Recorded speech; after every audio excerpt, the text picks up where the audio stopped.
welcome to the vlog. I hope you're all well. I'm sitting here next to Elin, who still isn't sleeping, but she is very, very tired. So, hey, let's give your nose a little chance to breathe, shall we? If you dig it into the pillow, you can't breathe. I'm going to dig it in. I want to start off this vlog by saying thank you to Mend Your Mental, who are sponsoring it. Mend Your Mental do this little device. It's called a chill pill, and it helps reduce anxiety and insomnia and stress. And I'm going to talk about it a little more detail as I go through this, because what I want to talk to you about today is the things that help when you live in hospital and you're under a lot of strain and a lot of stress, and how I look after myself as well as look after Elin. Now, if you've followed me for a while, you know I am absolutely allergic to the phrases self-care and you can't pour from an empty cup and all of those things, but at the end of the day, I still have to be kind to me in order to have the energy to be the best mom ever for Elin.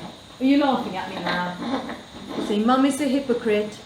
And there are a lot of things that you can do in order to help yourself when you are in hospital, and here is one of them. Eating properly is so important.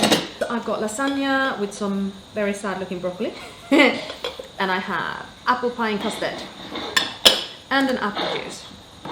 So I'm going to basically pause the video here and eat my dinner, because I need this energy. I need to look after myself. I need to eat other things than just chocolate and crisps. I think chocolate and crisps are extremely important when you live in hospital, but real food is really important. I have to say, that's not bad food for being in hospital. Next on my list of things that I feel are really important to do when you live in hospital and you're caring for somebody is stay hydrated inside and out. So I have good skin cream with me. I make sure to wash my face and moisturize, and I make sure to drink a lot of water. I also make sure to drink a fair amount of coffee because, you know, mommy jet fuel. I really do think that coffee makes my world go round. And when you don't sleep a lot, when your sleep is very disturbed, then yeah, coffee, definitely coffee. And talking of sleep, that is not easy to get high quality sleep in a hospital. Parent beds are very rarely particularly nice to sleep on. You have staff coming in and out of your room 24/7. There are medicines to be given, there are observations to be done. Obviously Elin is still very ill, so she wakes up coughing and vomiting in the middle of the night. There were other significantly more extreme worries a few days ago, particularly when her aspiration pneumonia was so bad and she barely breathed, and her oxygen sats were so low, so there are alarms going off. There's a lot of IV medicines running through, and those pumps alarm whenever they are done. And it's just really hard as well to fully relax and let yourself switch off when you know that you have a child that's poorly. There is staff in hospital, there are nurses there, they are there to care for your child. If you need to sleep, tell them. Ask the nurses to give you a break. They don't necessarily think of it. Here in HDU they really do, because here, you know, it's always this is intensive care light. So they are well aware of how stressful it is. But in the normal pediatric ward, for example, when I went up there with Elin, I had to say to them, listen, I can't even go to the toilet without Elin vomiting in a dangerous fashion, i.e. aspiration risk. Like, I literally cannot leave her for that long. So please, can you be with her and can you give me a chance to sleep? And I mean, I went to bed way after midnight that night and I was up again at 6 in the morning. Here, she's under one-to-one care, so there is always a nurse, if not in the room, then right outside the room. And I can sleep, and I can put in my earplugs so that I am less bothered by the noise. And then there is this, the chill pill. Looks like that. The chill pill is a handheld cranioelectrical stimulation device CES, cranial electrical stimulation, is a way of treating insomnia, anxiety, depression, PTSD. It sends tiny little pulses into your brain that help your brain activate relaxation.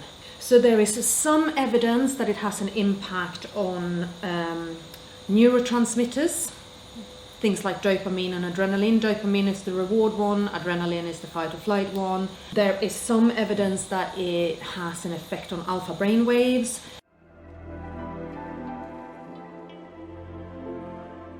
There is also some evidence that it has an effect on your vagus nerve, and your vagus nerve is really important when it comes to PTSD, to trauma, to anxiety, because it actually controls the whole thing in your body between autonomous, parasympathetic and sympathetic nervous system. So other people can explain polyvagal theory much better than I can. Go and look it up.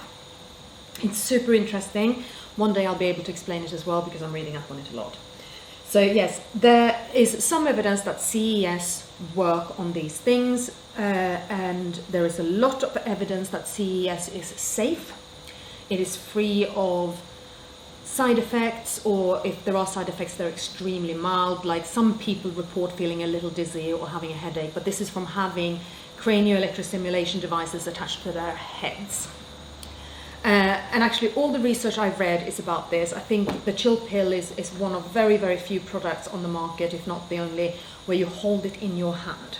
So you turn it on and you get a little light going, and little tiny electrical pulses are now running through this device. You have a plus sign and a minus sign, which is just increasing or decreasing the intensity. Hold it in your hand and relax.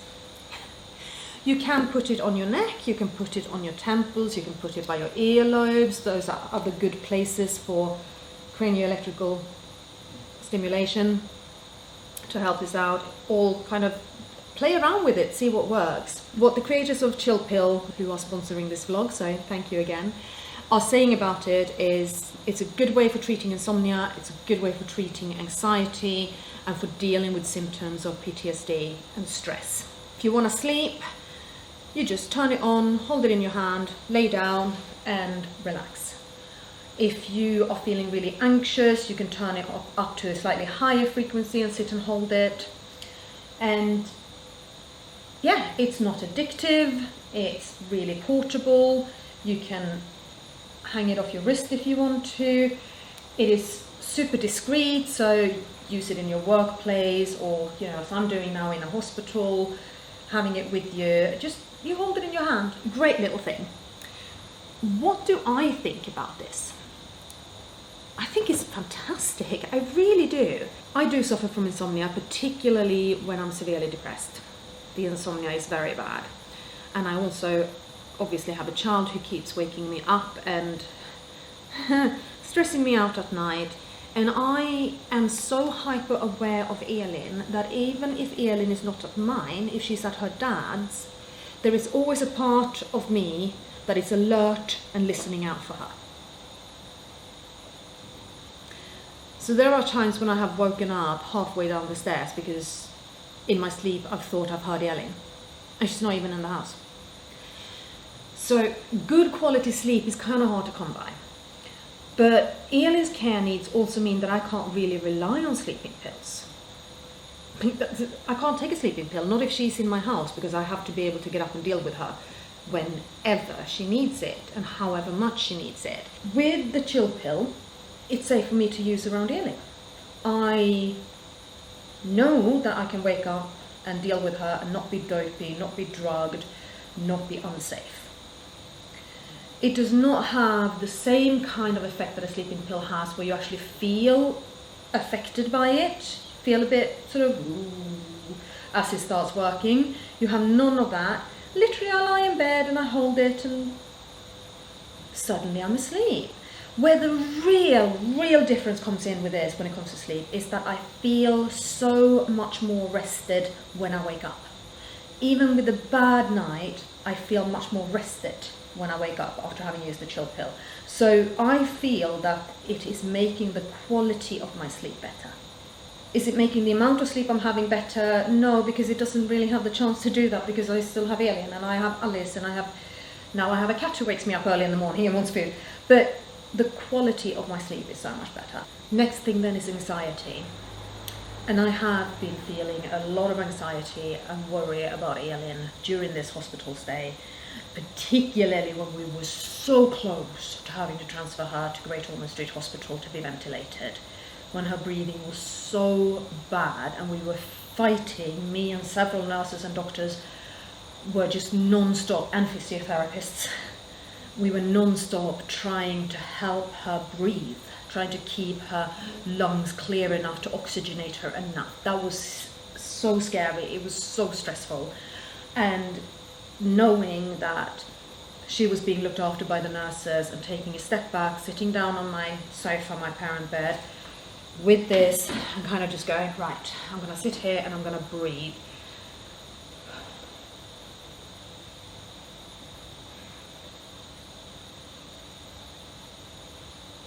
And handle my anxiety that way. It's been really useful for that. It has just been feeling those tiny little electrical pulses has given me something to focus on as I'm breathing, as I'm deliberately changing my brainwaves and my state of mind, and just getting rid of that stress and that anxiety and putting myself in a place where I am calm, collected and capable of making choices and having, good solid conversations with doctors about Elin's care. I recommend this thing. I think it is so good. It is affordable, it is portable. For me, it is working. For me, it's having positive effects. And I think particularly that sense of improved quality of sleep is so important, because sleep deprivation is a given when you have young children. It's a given when you have complex needs children. But if the little sleep I get is restorative, that's worth anything to me. So that is the chill pill. Try it out. Oh, can I perch here? Hi, it's the next day. I've showered, I've washed my hair, I've put on makeup. I feel like a new person. Do I smell like a new person? I probably smell like a new person. Elin has had a very broken night. We're going between sleeping and giggling her head off, so she's very tired today. She has had a nap. She's just spent quite a long time on her back, so we've literally just turned her back on her side. And I want to continue talking about how to perch on the side of a hospital bed. No, but the things that I do to make sure that I have the strength to look after Elin. Because I started that vlog off yesterday and I'm continuing it today. And I actually think that this is quite a good illustration of one of my points. My mum swears by get up, get dressed, get made up. So that, no matter how shit you feel, get up, get dressed, get made up. That's my mum's kind of life motto. No, I don't want to say that's her life motto, that makes it sound really shallow. But it's something that she has done her entire life. No matter how crappy she feels, she puts herself together, and that makes her feel much more in control of herself and in her environment, and like she can tackle anything. I have a slightly different view on that, in that some days getting up, getting dressed and getting made up is absolutely the best thing for my mental health. And today is one of those days.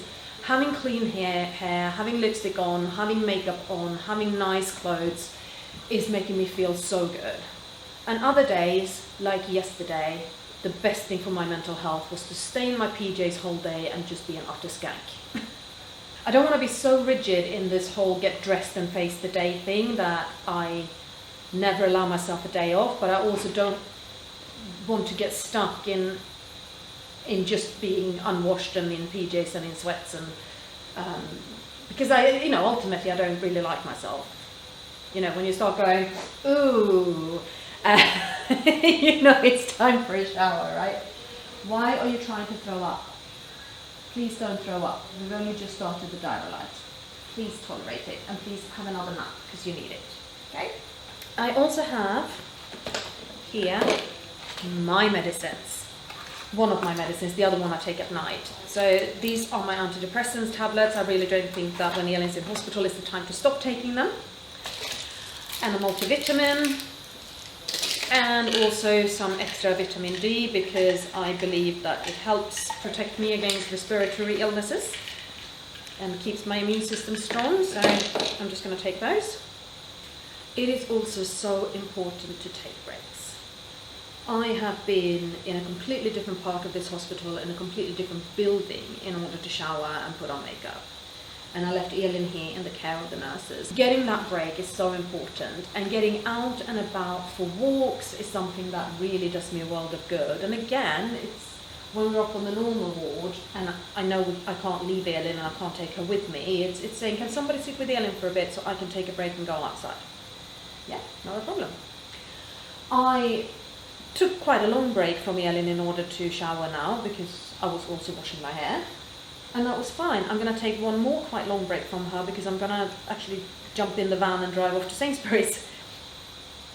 And again, that's absolutely fine. So don't feel like you can't ask the nurses to sit with your child. Don't feel like you are awkward or an inconvenience to them. That it's their job. And there are also the play assistants in hospital. There are student nurses in hospital. Like there's staff around to do that. Is this nice? I'm sitting here scratching her head for her. A little bit of a head massage. And then I have a sort of other thing that I think is good to have a balance of. And it's a balance between mindfulness and just switching off with some dumbass entertainment. Yeah. So I have obviously my bullet journals, and to me that is a really mindful practice. Even if I'm sitting planning, it's still a very mindful practice, but I can be creative in them. My friend dropped this colouring in book for me with really nice pens, so I've been sitting working on that and listening to podcasts, and that to me again is a really mindful practice. I've been doing some breathing exercises, meditation-like exercises, actually using my chill pill. So to deal with the anxiety, I've been sitting holding the chill pill, and I've been doing a breathing exercise that is good for centering and calming you down. I might, if you're interested, I might do that in a separate vlog, just a demonstration of how breathing can help center you and help calm you down if you're anxious. And then whenever Elin's in hospital, that's when I watch stupid sitcoms that I don't have to pay too much attention to, that I find funny. At the moment, it's The Big Bang Theory. So I'm watching The Big Bang Theory episode after episode and just kind of going, So I hope that makes sense to everybody. I hope it's been helpful. If you have any other tips for things that you do when you live in hospital with your child, or by all means when you're in hospital yourself, to just keep your sanity while you're there, then please let me know. I have done a very simple thing right now, which is I've opened the blinds and opened the window. There is fresh air and there's daylight in this room, which is just so nice. So that's another one. That is good. Particularly if you yourself are bedridden, it's just, somebody give me some outside air and daylight. Yeah, and we have a lot of music on because Elin really enjoys the music, and that means that I'm singing as well, which is good for me. And yeah, we're doing well. I'm keeping good. Now I really hope she goes to sleep. She has beautiful oxygen saturation. She has beautiful breathing rate. Her pulse is a little on the high side, but it drops down when she's sleeping. I think she's having her usual, I don't quite know how to relax thing going on now, because she's tensing a bit, pulling her arm back, pulling her head back. But she's so tired. So I'm going to switch this vlog off here. And once again say thank you ever so much, Mengimental. It's been fantastic to do this collaboration with you. And thanks all of you who have been watching this. And I will see you again very, very soon.